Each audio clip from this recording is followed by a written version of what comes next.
gini, kalau kita lihat ya, Ya. bahwa pertumbuhan ekonomi kita kan 5%, 5%, 5% gitu kan. Karena pertumbuhan ekonomi kita itu ditopang oleh government spending, oleh belanja pemerintah. Ya. Kalau pertumbuhan ekonomi ingin lebih eskalatif di angka 6%, 7%, bahkan Pak Prabowo ingin 8%, maka harus ada private sector yang juga ikut didorong.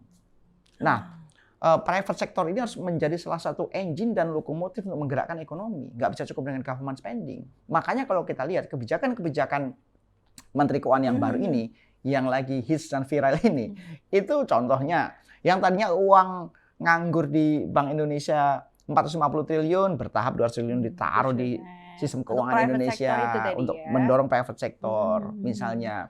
Kemudian program-program populis yang dari Pak Prabowo adalah menggerakkan ekonomi di daerah. Program-program MBG, misalnya makan bergizi gratis. Itu para pelaku domestik, pelaku lokal juga dilibatkan. Mereka sebagai pemilik dapurnya. Pemerintah kan secara nggak langsung menyewa dapur. Betul. Terus belum sayur, beras, telur, itu betul-betul ekonomi bergerak. Satu dapur itu karyawannya 47 plus 3, 50 orang.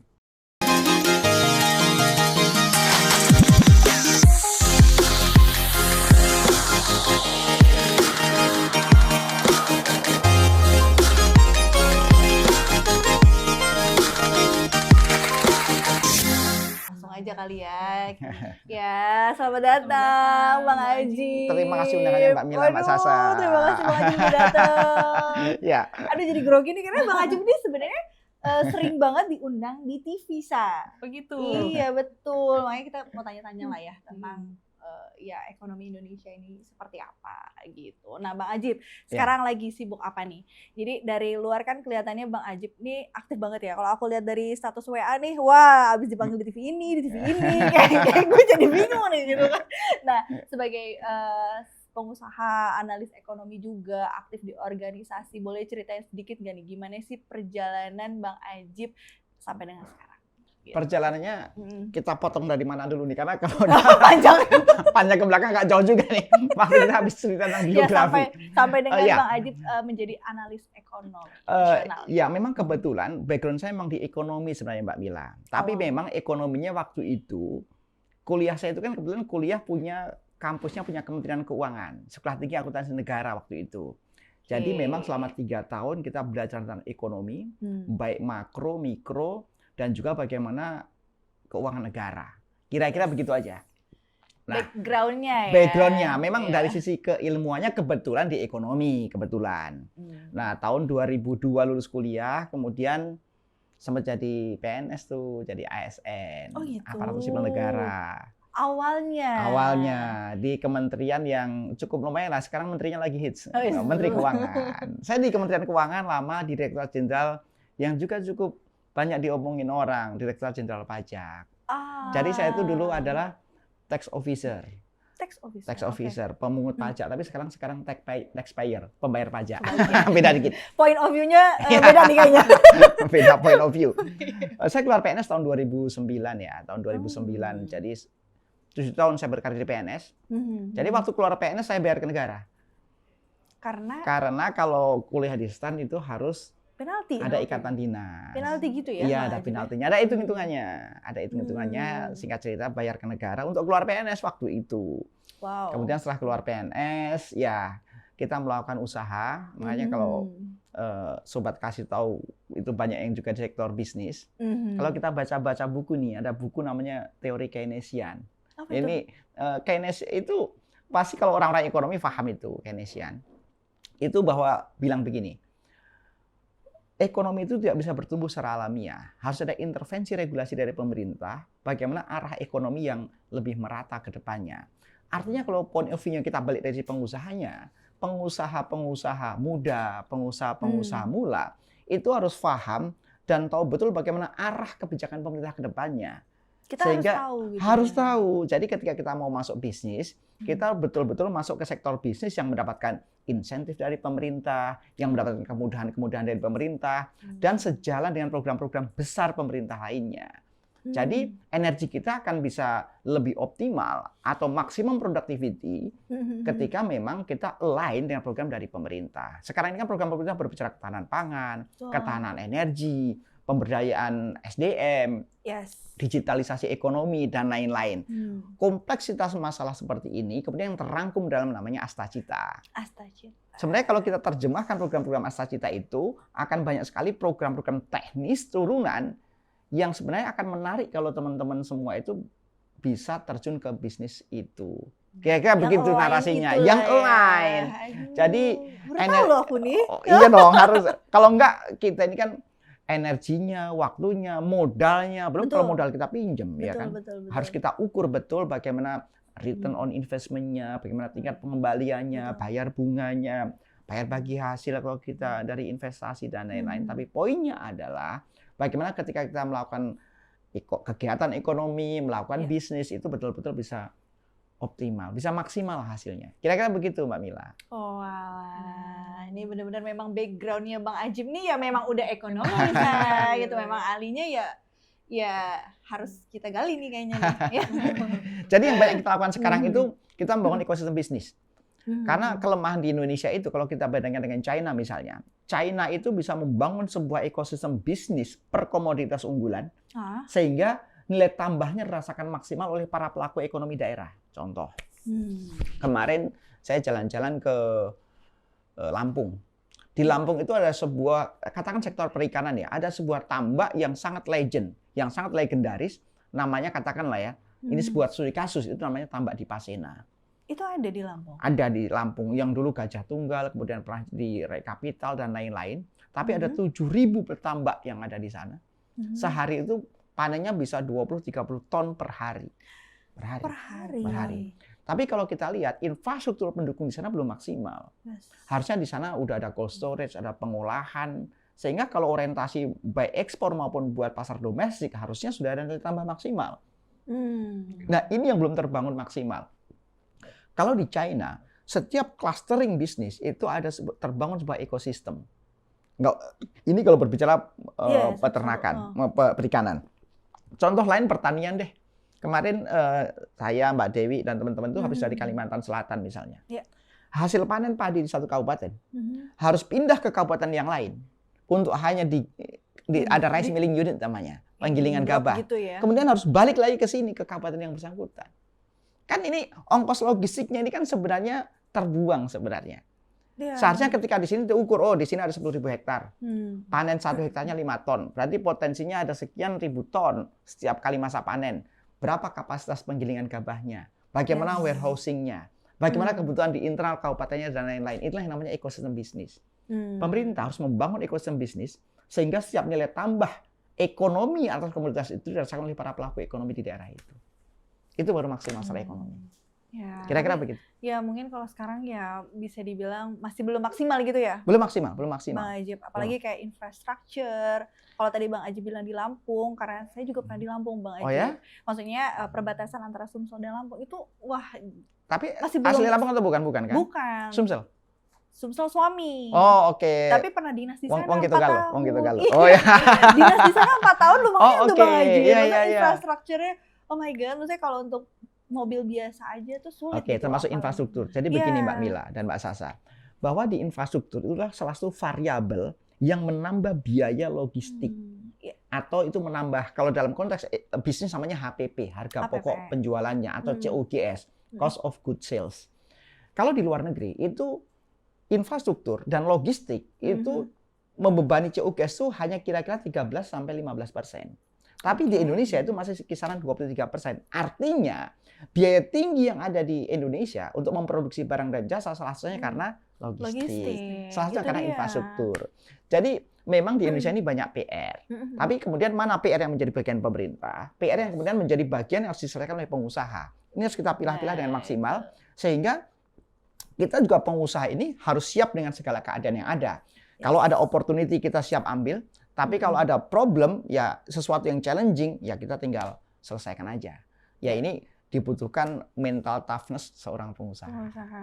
Kira-kira begitu Mbak Mila. Dan harus pintar melihat peluang juga ya Bang Ajib. Ya kayak Mbak Mila kan jago ngeliat peluang, pintar. Mbak Sasa ini kayaknya juga, ini pengusaha-pengusaha muda yang harus orang lain banyak belajar nih kayaknya nih.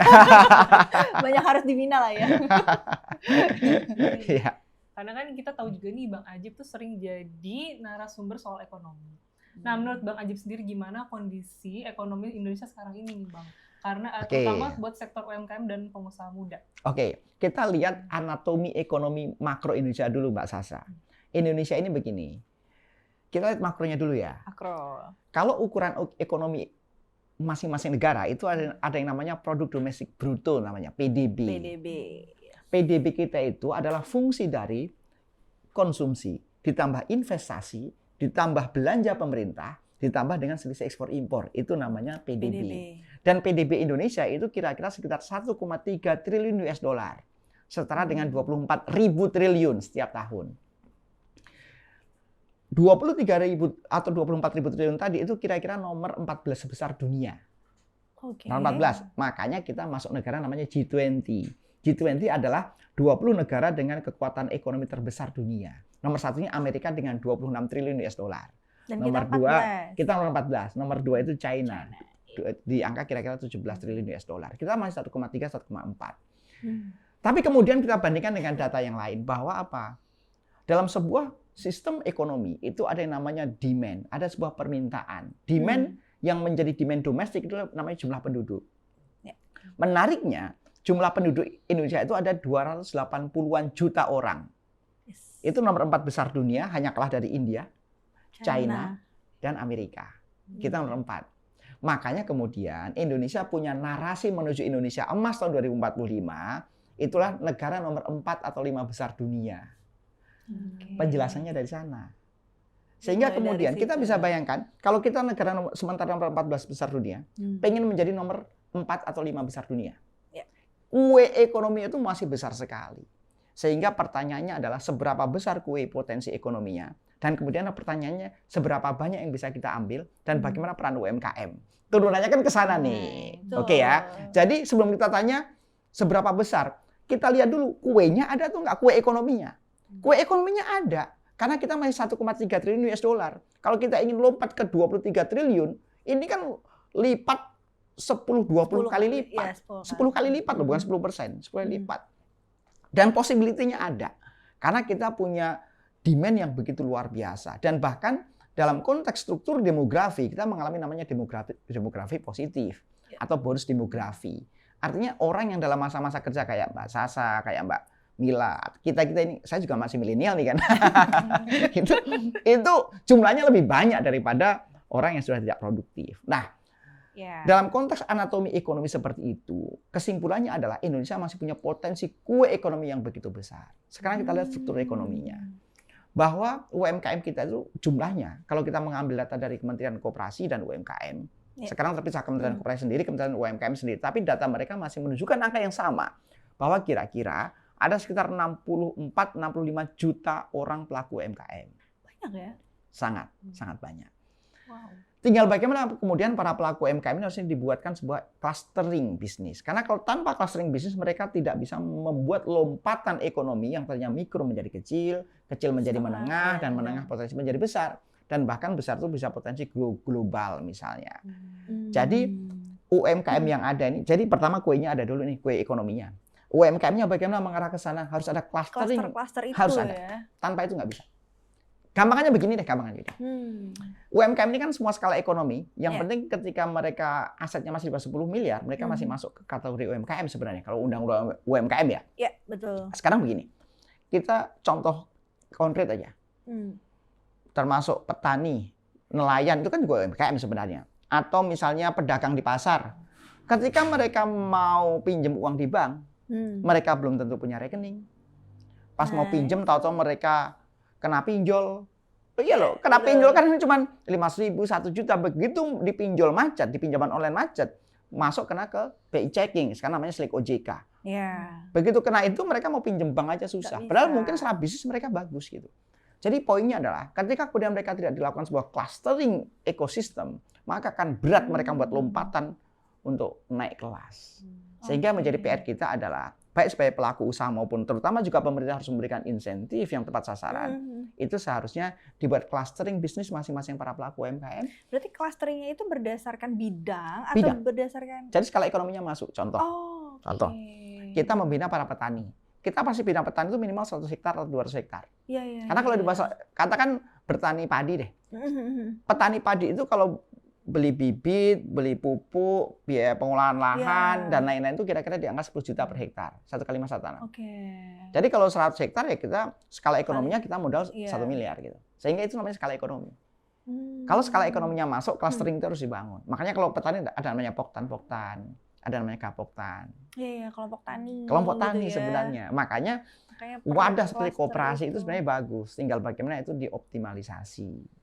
Nah itu sebenarnya gini sih Bang Ajib, maksudnya kalau tadi kita berbicara UMKM ya, kalau UMKM ini kan tulang punggung ekonomi Indonesia gitu kan Bang Ajib. Jadi mereka tuh sebetulnya kurang literasi atau mungkin kurang akses permodalan. Ini gimana sih langkah konkret yang sebenarnya harus dilakukan pemerintah gitu maupun organisasi pengusaha? Kalau buat pelaku usahanya simpel, mereka harus sering-sering nonton kasih tahu podcast saya. Di sini kan ilmunya banyak loh.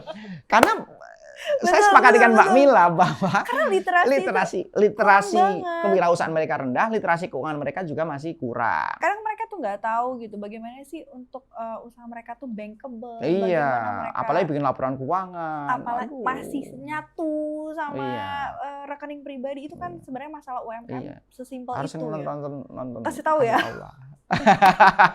Kan ada tuh materi-materi yang ini tentang bagaimana tentang laporan keuangan, ini bagaimana buat franchise yang bagus. Sebenarnya tuh SDM mereka mau nggak sih untuk grow gitu Bang Ajib?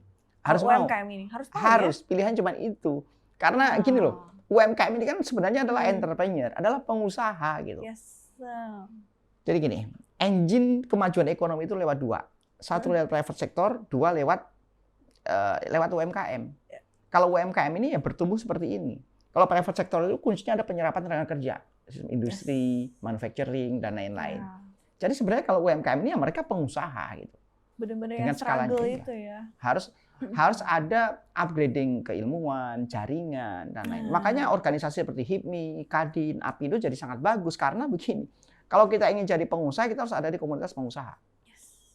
Karena itu baru relate bahwa apa yang sedang kita lakukan ini memang sedang on the track gitu. Kira-kira begitu Mbak Mila? Betul, dan nambah networking juga. Iya dong. Karena kalau dari aku sendiri Bang Ajib ya, maksudnya merasakan ketika kita berada di komunitas pengusaha itu benar-benar kita upgrade ilmu, kita dapat partner, bahkan kasih tahu ini awalnya juga dari HIPMI loh. Oh iya. Jadi ngiklan HIPMI nih. Oh iya HIPMI ya. Tapi HIPMI ini kan memang himpunan pengusaha muda ya, teman-teman yang di bawah 41 tahun, yang punya produktivitas yang tinggi dan orientasi berpikir yang sama tentang bagaimana membangun jiwa kewirausahaan. Ini sangat penting. Karena komunitas ini kan akan menentukan seperti apa kita gitu. Itu menjadi sangat penting. Sepakat Mbak Mila? Itu tentang UMKM dan ekonomi. Tapi itu penjabarannya masih banyak banget sebenarnya. Kita paling nggak butuh 4 SKS buat diskusi itu.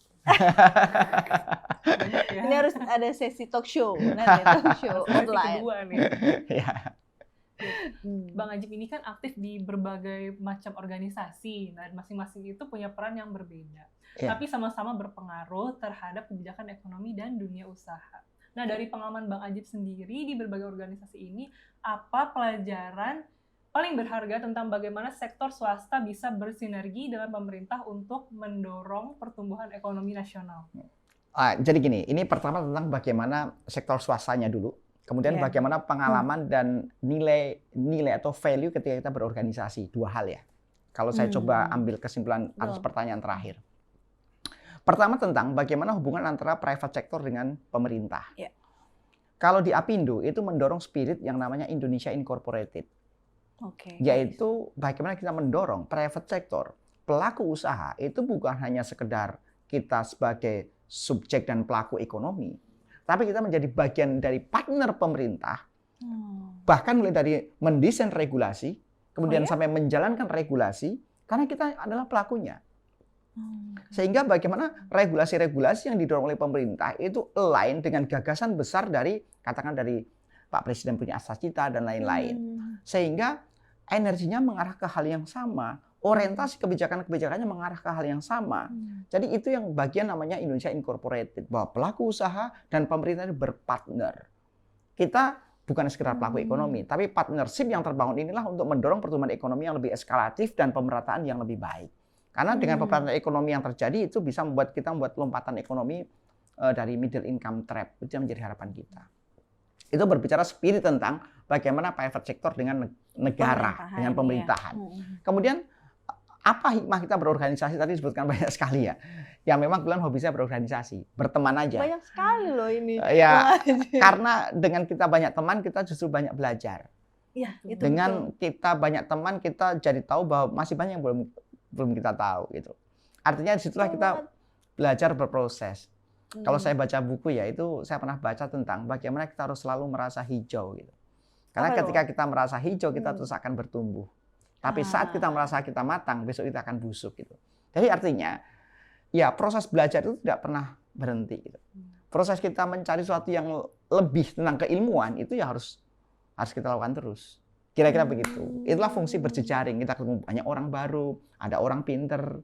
Kita belajar. Lama-lama kita juga jadi pinter nggak sih Bang Ajib? Betul nggak? Loh, saya ketemu sama Mbak Mila dan Mbak Sasa ini kan banyak belajar juga nih kan. Belajar apa ini? Bagaimana menjadi host yang asik. Nah, itu kan juga kita belajar secara nggak langsung kan. Tapi poinnya adalah bagaimana berjejaring, bernetwork itu bagian dari kita untuk terus belajar dan kita untuk terus berkembang. Betul itu. Betul banget. Kira-kira begitu. Tadi ya, sebenarnya tuh menarik sih yang tadi Bang Ajib bilang bahwa kita sebagai pengusaha itu dari membuat regulasi itu sebetulnya bagus loh Bang Ajib. Iya, itu karena Apindo, ya? Jangan sampai begini, regulasi yang dikeluarkan itu nggak relate dengan kondisi yang ada. Oh, oke. Makanya kita harus berpartner itu. Dari awal, iya. Dengan segala level ya. Makanya misalnya di sini di pemerintahan kota, misalnya di Kota Depok, di Pemprov Jawa Barat, di level di negara, itu harus membangun kolaborasi terbaik dengan para pengusaha domestik. Itu yang paling penting karena ekonomi tumbuh. Gini, kalau kita lihat ya, bahwa pertumbuhan ekonomi kita kan 5%, 5% gitu kan. Karena pertumbuhan ekonomi kita itu ditopang oleh government spending, oleh belanja pemerintah. Kalau pertumbuhan ekonomi ingin lebih eskalatif di angka 6%, 7%, bahkan Pak Prabowo ingin 8%, maka harus ada private sector yang juga ikut didorong. Nah, private sector ini harus menjadi salah satu engine dan lokomotif untuk menggerakkan ekonomi. Nggak bisa cukup dengan government spending. Makanya kalau kita lihat kebijakan-kebijakan Menteri Keuangan yang baru ini, yang lagi hits dan viral ini, itu contohnya yang tadinya uang nganggur di Bank Indonesia 450 triliun, bertahap 200 triliun ditaruh di sistem keuangan Indonesia untuk mendorong private sector misalnya. Kemudian program-program populisnya dari Pak Prabowo adalah menggerakkan ekonomi di daerah. Program-program MBG misalnya makan bergizi gratis. Itu para pelaku domestik, pelaku lokal juga dilibatkan. Mereka sebagai pemilik dapurnya. Pemerintah kan secara nggak langsung menyewa dapur. Betul. Terus belum sayur, beras, telur. Itu betul-betul ekonomi bergerak. Satu dapur itu karyawannya 47 plus 3, 50 orang. Oh ya? Iya, 50 orang satu dapur itu. Itu job creation-nya nyata. Job creation. Jadi gini, kalau teori Keynes, itu ada 3 variabel untuk mendorong ekonomi maju. 1 real sector, 2 financial sector, 3 monetary sector. Kalau berbicara real sector itu harus ada namanya employment, harus ada good job creation. Oke. Kemudian kalau berbicara masalah monetary sector harus ada likuiditas di masyarakat. Kira-kira begitulah. Kalau financial sector namanya interest rate. Tapi poinnya adalah kalau kita lihat sekarang gayanya Menteri Keuangan kita ini sangat pro dengan pertumbuhan ekonomi. Betul. Kalau dulu kan pro dengan stabilitas gitu kan, dengan stylenya begitulah itu. Tapi kalau sekarang ini berbicara masalah growth, masalah pertumbuhan dan masalah akselerasi. Kita sebagai pengusaha harus jeli melihat itu. Jangan sampai ketinggalan kereta. Kira-kira begitu Mbak Mila. Kereta itu tadi ya. Iya. Nah, sekarang kan kita masuk yang isu lagi hangat nih.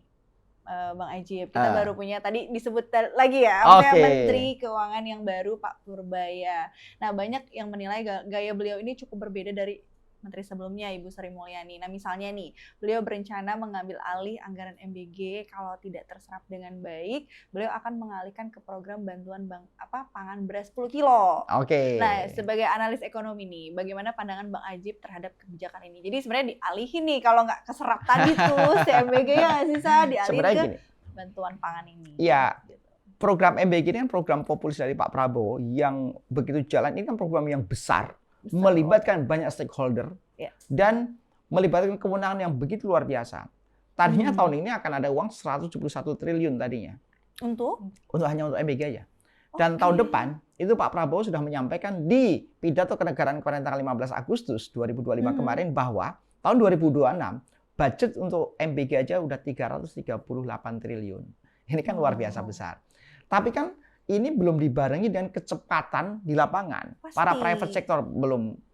Nyatanya jangan sampai kemudian programnya bagus, tapi karena yang penting asal jalan, dapurnya nggak standar misalnya. Makanya sekarang kan ada standarisasi, ada izin dari Dinkes. Ini kan SOP yang kemudian terus disempurnakan. Sehingga kecepatan di bawah ini tetap harus ritmenya diatur gitu. Pengaturan ritme ini untuk membuat standarisasi ini kemudian cenderung agak memperlambat serapan. Makanya serapan kita kan baru sekitar 20% dana MBG. Padahal ini udah bulan Oktober akhir. Targetnya itu terserap 100%? Artinya 100% harusnya. Cuman kan dapurnya belum ada jadi di lapangan. In this year? Iya. Itu hanya 20%. Jadi wajar kemudian kalau budgetnya dialihkan ke yang lain dong. Oh, oke. Ini masalah realitas kesiapan di lapangan aja, iya. Jangan sampai kemudian karena buru-buru justru disbursement-nya misalnya nggak standar dapurnya, menunya nggak standar misalnya. Ini yang kemudian SOP-nya terus disempurnakan.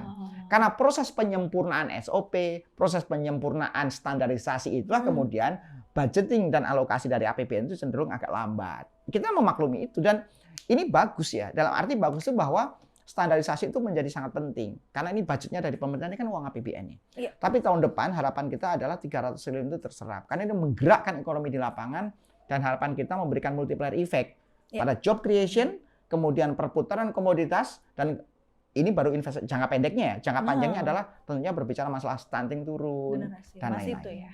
Arahnya ke sana. Wow. Sebenarnya gini tadi ya Bang Ajib, masalah MBG yang belum terserap gitu ya. Berarti kan memang betul-betul dari Pak Menteri Menq kita nih mau dialihkan ke bantuan itu ya. Bantuan sosial yang lain. Karena kan memang mendekati akhir tahun, ini kan harus ada realokasi. Mana yang potensi budgeting nggak habis. Kan masing-masing sudah ada alokasi nih. Alokasi buat program pemerintah, alokasi buat transfer dana ke daerah, alokasi buat belanja-belanja pegawai rutin, dan lain sudah ada nih. Di atas kertas, diproyeksikan, MBG nggak sampai akhir tahun nggak akan terserap 100%. Oh gitu. Sehingga kemudian Pak Menteri Keuangan menyampaikan, ini kalau potensi nggak terserap akan dialihkan ke yang lain. Konteks itu betul, karena kan nggak mungkin menunggu akhir tahun sisa nih menjadi sisa anggaran belanja menjadi silpa, kan sayang gitu. Karena filosofinya Pak Menteri Keuangan ini benar-benar kalau ada uang belanjakan, ada uang belanjakan. Muter ya. Muter. Karena memang dari pembelanjaan itulah ekonomi di masyarakat akan berputar. Betul. Kalau uang cuma disimpan menjadi sisa anggaran, kemudian menjadi silpa, silpa nunggu menjadi sal, sekarang aja 450 triliun kan sal itu sebenarnya. Dana sisa anggaran lebih.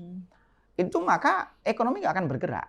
Justru filosofi dari Pak Menteri Keuangan adalah semakin banyak likuiditas berputar di masyarakat, maka ini akan lebih menggerakkan ekonomi real di masyarakat. Ekonomi real bergerak, terbangun job creation, UMKM juga bergerak, sehingga pertumbuhan ekonominya, makanya kenapa Pak Purbaya, Pak Menteri Keuangan menyampaikan, potensi pertumbuhan ekonomi kita itu bisa atas 6%, nyatanya Vietnam 7% kok. Kita ini potensi 6% bisa. Tapi kan target konservatif pemerintah tahun depan itu, tahun 2026, itu hanya di angka 5,4%. Yang artinya kalau kemudian diimbangi dengan kebijakan-kebijakan fiskal dari Pak Menteri Keuangan, itu potensinya bisa sampai dengan 6%. Harapan kita seperti itu. Begitu Mbak Mila ceritanya. Makanya kenapa ada cerita, oh ini akan dialihkan. Bukan masalah pengalihannya. Kalau memang nggak habis di atas kertas, langsung dialihkan, jangan menjadi silpa. Biar menggerakkan ekonomi. Kira-kira begitu penjelasannya. Bagus ya itu. Ya. Nah, Bang Ajib, selain itu kan Menko juga sempat bilang bahwa Danantara dinilai mampu membantu menangani utang kereta cepat dengan memanfaatkan dividen BUMN yang bisa mencapai angka sekitar 90 triliun rupiah nih. Kalau melihat langkah ini, menurut Bang Ajib sendiri, apakah pendekatan tersebut sehat untuk fiskal jangka panjang? Oke, kita lihat Danantara dulu, kemudian kita pilih kemudian WUS. Gini ya. Berbicara neraca keuangan Indonesia, itu yang menyumbang ke penerimaan negara itu ada 3. Satu namanya pajak, dua namanya cukai, yang ketiga namanya penerimaan negara bukan pajak atau PNBP. Nah, PNBP ini unsurnya banyak nih. Kalau tahun ini 2025 ini kira-kira ya belanja kita tuh 3.600 triliun tahun ini. Pajak ini hanya 2.183 triliun. Cukai ini kira-kira di angka 400 triliun. PNBP kita kira-kira 500 triliun. Kira-kira begitu.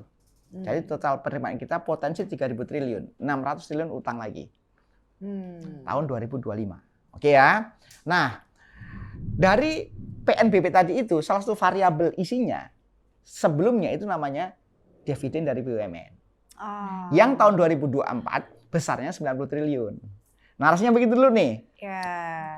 Jadi dari 90 triliun dulu itu langsung masuk ke PNBP, langsung masuk ke kas negara dulu. Tapi sekarang uang dividen BUMN itu dikelola oleh Danantara. Ceritanya begitu. Jadi Danantara begitu dapat dividen BUMN katakan 90 triliun. Terserah BUMN, terserah Danantaranya nih mau diputar kemana dulu. Ya. Makanya pengennya pemerintah adalah dengan adanya Danantara ini menjadi semacam sovereign wealth fund, bahwa ini bisa menjadi penggerak perekonomian juga job creation. Karena problem kita itu job creation kok. Semakin banyak tenaga kerja yang masuk itu bagus. Karena ada daya beli masyarakat. Jangan sampai ada pengangguran, jangan sampai ada orang miskin. Narasinya negara kan hadir untuk itu. Bagaimana tidak ada pengangguran, tidak ada orang miskin. Orang-orang fakir miskin dipelihara oleh negara. Filosofi mendasarnya adalah itu sebenarnya Undang-Undang 45. Nah, kembali ke tadi. Danantara ini diharapkan menjadi engine sendiri. Nah, sekarang berbicara angka 90 triliun. Sebelum ke penggunaan uang 90. Pak Prabowo juga menyampaikan 90 triliun ini belum terlalu ideal sebenarnya. Yang bahkan 90 triliun itu separuhnya pun 45 triliun diambil lagi dalam bentuk penyertaan modal negara. Ditarik lagi buat BUMN buat nyuntik. Dalam bentuk PMN namanya. Narasinya begitu ya. Nah, sekarang 90 triliun ini udah ideal atau belum? Belum. Pak Prabowo itu pengen 500 triliun. Wow. Dari 90 triliun. Dari dividen dari BUMN iya. itu loh. Ada hitung-hitungannya. Hitung-hitungannya begini. Tapi padahal aset BUMN total itu kira-kira di angka 1 triliun US dollar. Kira-kira 15.000 triliun. Asetnya. Nah, dalam sebuah investasi umum ada namanya return on asset. ROA. Return on asset itu idealnya di angka 1-3%. Idealnya. Kita ambil konservatif 2%. Oke, kalau 2% dikalikan dengan 15.000 triliun, ketemunya 300 triliun. Sebenarnya angka sangat wajar. Kalau Pak Prabowo kan ingin 3%, berarti kan memang di angka 5 triliun. Tapi kan juga nggak mudah. Konservatif aja deh. Harusnya 300 triliun itu possible. Sekarang masih 90 triliun. Kenapa kita cukup ambil? Atau ambil 1,5% aja deh. Kenapa 1,5%? Karena kan sebagian ada yang namanya PSO, Public Service Obligation. Jadi program-program nanti contohnya ke WUS nanti ini. Nah, sehingga kalau target hanya 200-an triliun itu harusnya possible, harusnya achieve, harusnya bisa tercapai. Tapi kan sementara masih 90 triliun. Itu poin pertama dulu, bahwa dividen BUMN itu belum maksimal. Makanya sekarang tantiem-tantiem dihapus. Nah itu. Jadi arah ke depannya itu adanya efisiensi dan optimalisasi profit. Arahnya ke sana, sehingga harapannya dan dipangkas juga kan ya BUMN sekarang. Ya karena BUMN rugi, masa BUMN rugi dia dapat tantian miliaran, kan kurang fair gitu loh. Bahkan kalau dalam bisnis ada namanya benchmarking. Benchmarking itu begini. Sama-sama pengusaha nih. Ini pengusaha sawit, ini pengusaha sawit. Satu swasta, satu BUMN. Yang untung lebih banyak yang mana? Hampir pasti swasta. Oh ya? Iya, karena swasta itu ini banyak, efektif, efisien. Kalau ini banyak nggak efisiensinya ini. Karena gini, secara alamiah perusahaan, sebenarnya kan BUMN kan perusahaannya, makanya namanya adalah state enterprises. Ini kan enterprises, perusahaan milik negara. Perusahaan yang mendapatkan privilege terlalu banyak, cenderung nggak efisien. Mereka sudah monopoli ini. Makanya kan Pak Prabowo bilang, loh ini masyarakat ini bayar listrik juga di depan. Begitu listrik nggak bayar, tokennya mati kan ibaratnya. Tapi kenapa masih banyak yang belum jelas nih masalah dividennya harusnya lebih maksimal, dan artinya masyarakat itu nggak pernah utang ke pemerintah itu. Nah, ini yang menjadi PR kita bersama, bahwa namanya Danantara ini ditargetkan oleh Pak Prabowo itu BUMN ini bisa nyetor dividen kira-kira di angka 250-500 triliun. Penjelasannya dari sana. Itu masuk akal secara ekonomi. Oke, sekarang bagaimana kalau misalnya Danantara ini juga untuk nutup utang-utang yang proyeknya sebenarnya nggak visible, nggak layak eksekusi istilahnya. Kalau dari si bisnis ya. Tapi kan kemudian sebenarnya udah kita tahu dari awal belum sih itu Bang Ajib? It's supposed to be ya harusnya. Gini. Saya tidak akan masuk ke ranah non ekonominya. Oke ya. Saya akan masuk ke ranah ekonominya, bahwa secara ekonomi ibaratnya gini. kita ini punya mobil LCGC sementara cukup. Karena penghasilan kita cuma katakan kita ini ngelola rumah tangga deh misalnya. Penghasilan kita ini masih 10 juta nih. Mampunya nyicil LCGC nih. Tapi ditawarin Fortuner nih, Mercy atau Ferrari gitu kan, ditawarin diambil aja gitu kan.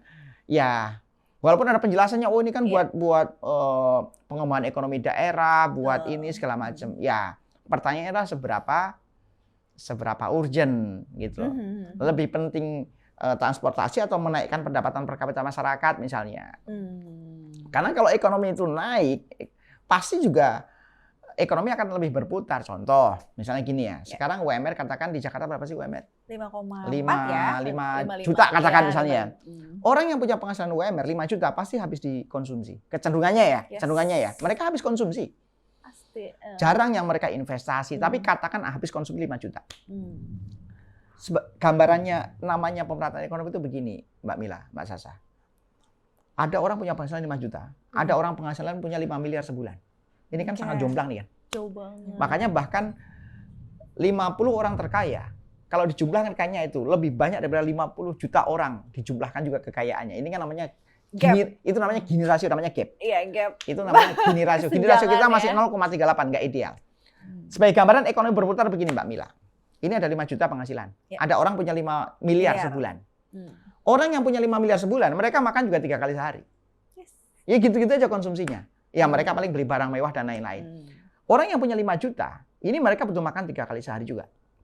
Tapi Mbak Mila bisa bayangkan kalau yang 5 miliar ini turun jadi 4 miliar deh. Mereka masih punya kemampuan konsumsi tinggi kok.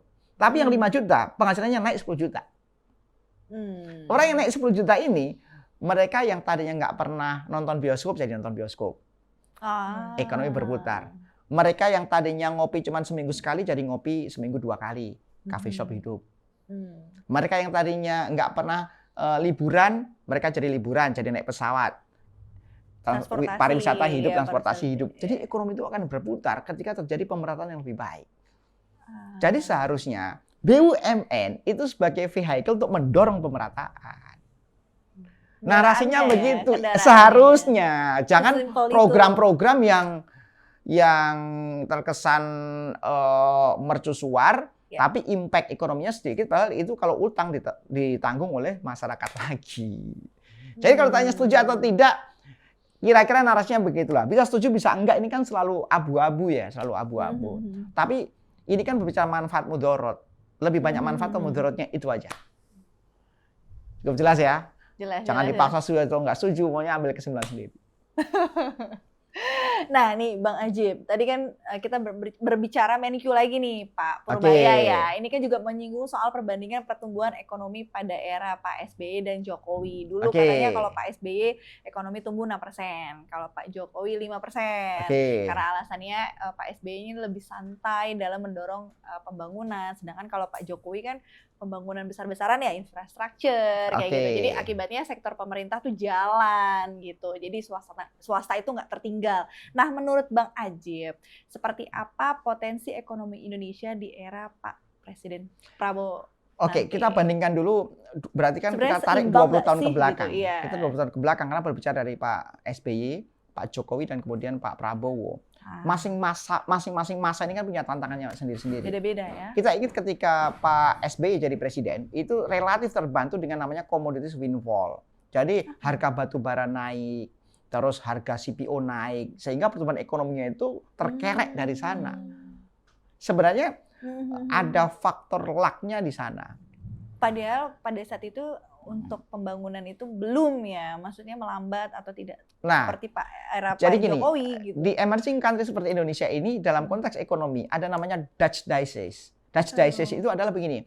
Ketika pertumbuhan ekonomi kita terkerek karena commodities windfall, kemudian ketika harga komoditasnya turun, secara otomatis melambat. Karena infrastruktur kita belum menopang pertumbuhan ekonomi yang stabil.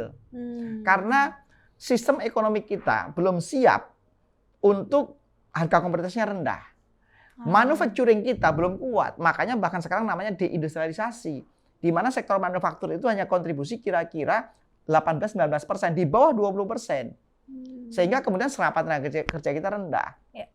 Adanya deindustrialisasi seperti itulah kemudian mendorong pertumbuhan ekonomi yang melambat di era Pak Jokowi. Pak Jokowi kan hanya 5%. Ya, 5%. Bahkan sempat kita di krisis di masa pandemi dan lain-lain. Tapi kemudian kalau kita proyeksikan, bagaimana Pak Prabowo ke depan? Kita optimis pertumbuhan ekonomi kita bisa mencapai konservatif di angka 6% sebenarnya. Kalau 5% relatif achieve ya. 5% relatif achieve, targetnya adalah ke 6% sebenarnya tahun depan. Karena kalau 6% sudah tercapai, harapannya kita bisa lompat ke 7%. Kan kalau di asa cita dan harapan Pak Prabowo kan ingin 8% ya. Tapi kan ke sana butuh tahapan. Nah, tahapan yang pertama setelah 5% tentunya 6%. Pertanyaannya adalah apakah 2026 itu achieve or not achieve 6% itu? Oke. Jadi kita harus piece by piece kita analisanya. Ini kan tentang angka yang lebih detail sebenarnya Mbak Mila. Kira-kira begitu. Nah, selain soal fiskal nih Bang Haji, ada juga langkah dari Menko Purbaya yang cukup berani, yaitu berencana menyikat mafia impor dan menindak oknum bea cukai. Banyak pelaku usaha kecil yang merasa kebijakan ini tuh bisa jadi angin segar, karena mereka selama ini tertekan dan dari serbuan barang impor murah.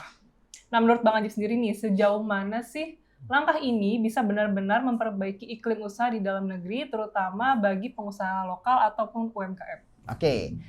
Memang menarik kemudian kalau sekarang Pak Purbaya juga sudah mulai membuka ruang komunikasi ke publik tentang bagaimana kebijakan-kebijakan termasuk dalam konteks custom atau bea cukai. Memang begini, bea cukai ini kan menjadi gerbang law enforcement untuk barang-barang impor.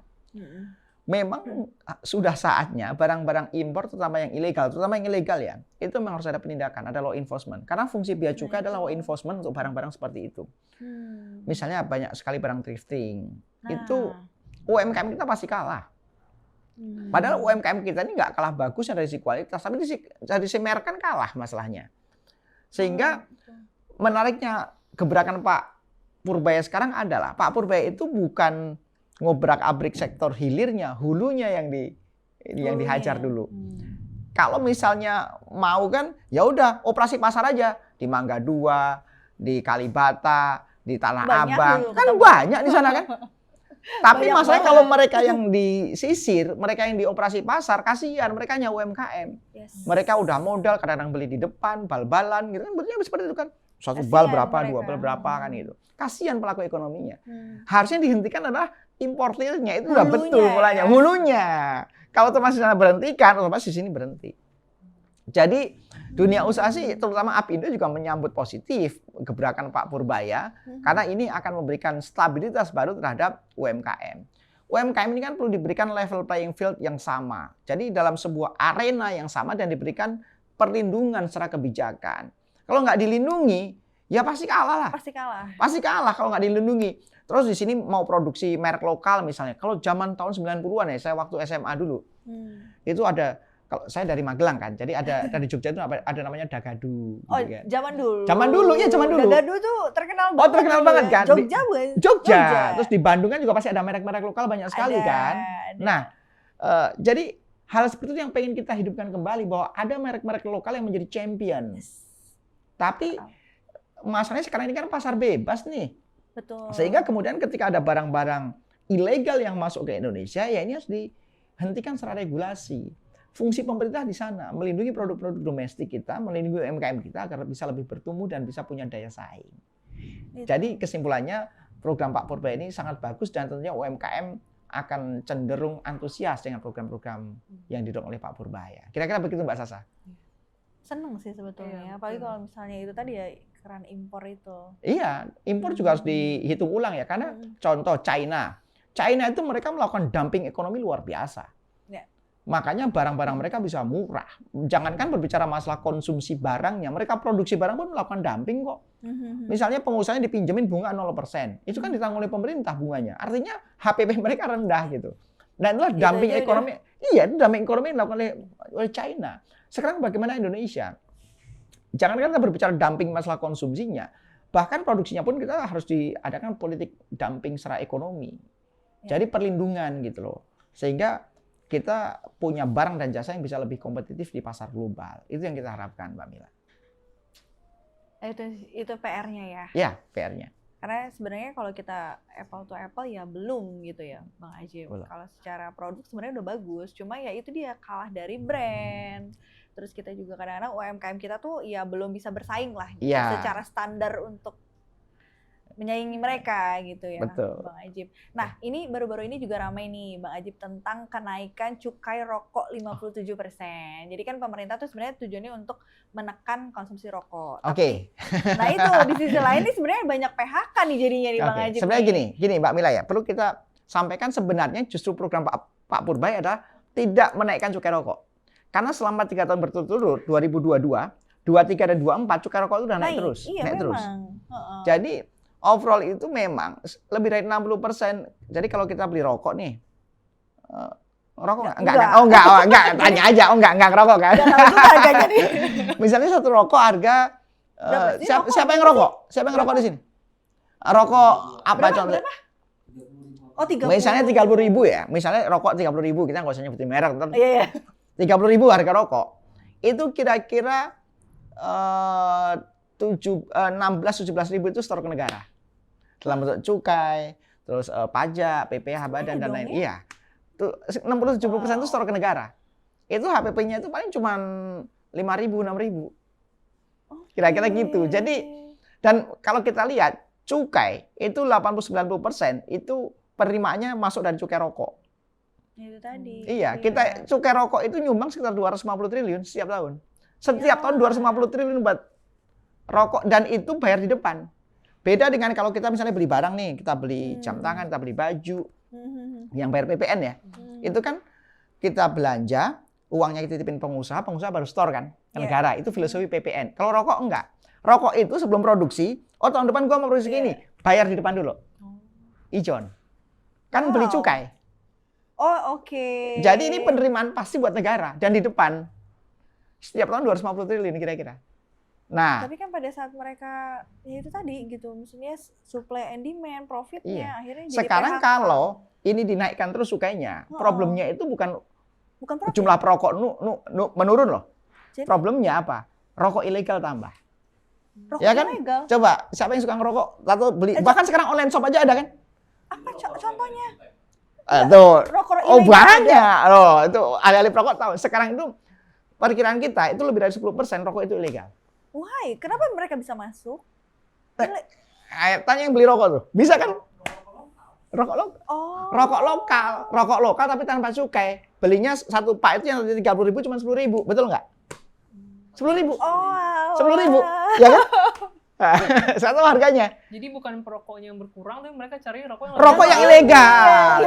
Dan itu sekarang dulu cuma 5%, sekarang lebih dari 10%. Dan omset rokok itu 400 triliun setahun. 10% itu ilegal. Ilegal itu berarti nggak bayar cukai ke negara. Karena yang tadinya 30.000 beli dengan kualitas yang sama itu cuma 10.000. Betul kan? Nah tuh. Mungkin teman-teman sobat kasih tahu yang ngerokok paham lah. Karena perempuan ini baru tahu loh. Dan pernah beli nggak? Oh enggak ya. Tapi ada aja kan? Ada, tahu kan? Online shop aja ada ya?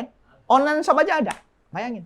Ya gimana nggak dari 5% jadi 10% sekarang? Iya kan? Lebih dari 10%. Lebih dari 10%. Hitungan kita lebih dari 10%. Jadi poinnya begini. Pemerintah kan mengatur keseimbangan. Ya. Sekarang bahkan statistik Mbak Mila, dari 250 triliun itu yang buat kesehatan itu cuma kira-kira di angka 25-27 triliun. Itu semuanya udah tanggung dari rokok sebenarnya. Dan industri rokok ini kan industri yang melibatkan banyak orang nih. Petani tembakau, industrinya, padat karya. Ini kalau sampai dihentikan juga malah. Jadi harusnya diatur keseimbangannya aja lah. Menyerap tenaga kerja banyak, job creation-nya banyak. Dan ini kan menjadi keunggulan potensi komoditas Indonesia. Di Kuba itu justru menjadi penopang signifikan dari APBN mereka gitu. Di Kuba justru. Kuba ya.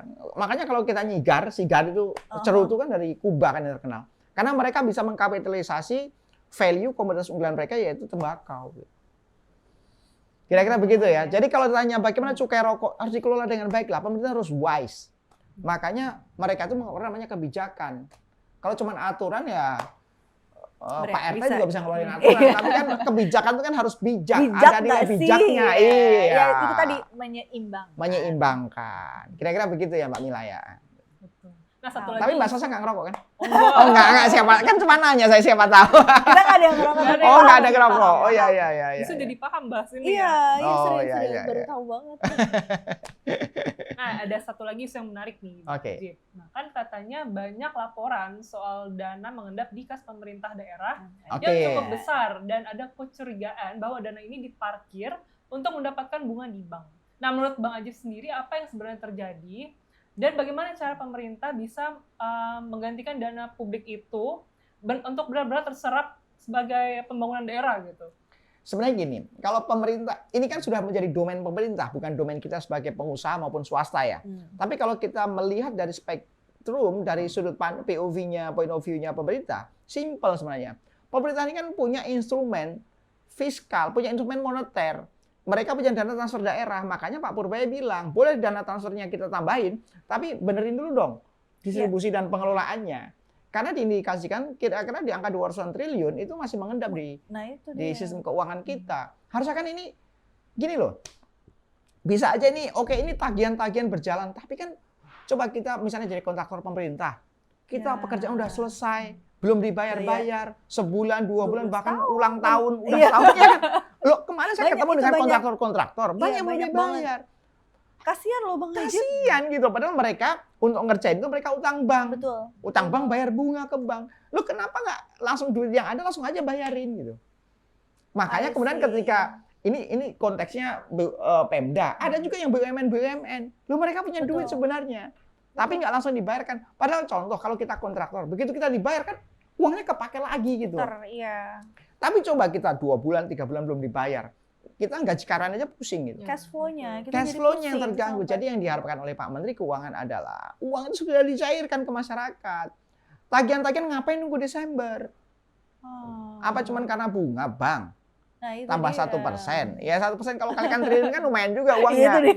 Jangan seperti itu yang dimaksud Pak Menteri Keuangan. Kalau memang ada yang buat kegiatan-kegiatan ekonomi maupun tagihan-tagihan yang dibayarkan ke para pelaku ekonomi di daerah.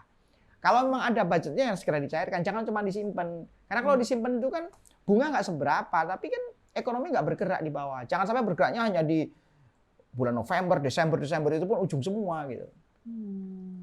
Kalau pernah urusan dengan pemerintah pasti membayar rata-rata Desember kan? Iya betul. Lumayan lah itu ya. Lumayan. Itu yang diharapkan jadi pemerintah melalui kewenangannya, pemerintah pusat ya maksudnya, mereka punya kewenangan moneter namanya. Jadi akan dikasih TKD, transfer ke daerah namanya. Itu misalnya udah ada banyak catatan. Misalnya penyalurannya bagus, hanya sekian persen yang mengendap. Itu Menteri Keuangan punya catatan itu gitu. Per daerah semua. Per daerah kan ini kan fiskal melekat dengan moneter nih. Jadi antara Menq dengan BI. Data tentang uang mengendap itu bukan dari Menq, dari BI sebenarnya. Dari Bank Indonesia kan. Kan Pak Menq bilang, saya kan hanya membaca dari BI gitu bahasanya. Jadi ini kebijakan moneter yang menjadi bauran kebijakan fiskal. Menteri Keuangan itu hanya berbicara kebijakan fiskal. Kebijakan moneter ada di BI. Di Bank Indonesia. Kira-kira begitu ya penjelasannya. Ini menarik banget ya saya. Jadi Bang Ajib ini juga katanya baru mengeluarkan buku. Oh iya. Setan dan 3 ya. Gagasan 3. Jadi sebenarnya itu kumpulan tulisan Mbak Mila. Jadi kita kan rutin bikin tulisan tentang bagaimana memberikan pandangan tentang ekonomi makro kita, kebijakan fiskal, moneter pemerintah yang rutin dimuat di media-media sebenarnya. Makanya inilah kumpulan tulisan. Jadi setiap setahun atau 1,5 tahun sekali kita bikin buku. Kumpulan-kumpulan tulisan itu menjadi satu buku. Makanya judulnya Setan dan Gagasan. Dan ini akan terbit yang Setan dan Gagasan yang ketiga ya. Udah yang ketiga. Berarti dari tahun 2000. Ya, dari pas pandemi kemarin lah kita bikin kan. Pas pandemi kita bikin, kemudian sekarang keluar yang Setan dan Gagasan yang ketiga. Nanti khusus untuk Sobat Kasih Tahu kita kasih ya. Tapi menyusul. Karena sekarang saya nggak bawa. Lupa dibawa. Oke, tapi saya kasihkan ke Mbak Mila dan Mbak Sasa lah nanti lah. Iya, penasaran sih. Maksudnya mau baca isinya tadi apa tadi? Kumpulan tulisan aja. Jadi kita rutin tulisan tentang ekonomi Indonesia. Ekonomi. Jadi contoh nih, sekarang pertumbuhan ekonomi 5,12%. Kita bikin pandangan ekonomi. Ini tingkat suku bunga acuan turun 25 basis poin, kita kasih pandangan ekonomi. Cukai rokok turun, kita kasih pandangan ekonomi gitu.